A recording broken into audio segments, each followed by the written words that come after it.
Mas kaunting barko ang dumaraan sa Strait of Hormuz habang tumitindi ang tensyon sa pagitan ng Estados Unidos at Iran na nagtutulak sa pagtaas ng presyo ng langis sa pandaigdigang merkado.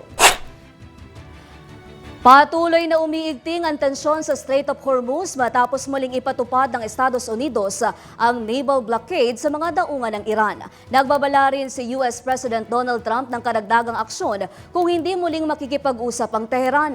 Ayon sa shipping data, kakaunti lamang ang mga barkong dumaan sa Strait of Hormuz nitong Martes at karamihan ay may kaugnayan sa kalakalan ng Iran. Wala ring naitalang pagpasok o paglabas ng mga oil tanker mula sa ibang bansang producers sa Gulf. Umabot sa migit $84 kada bariles ang presyo ng Brent crude habang nagbabala ang mga analyst na maaari pang tumaas ang presyo ng gasolina kung magpapatuloy ang krisis.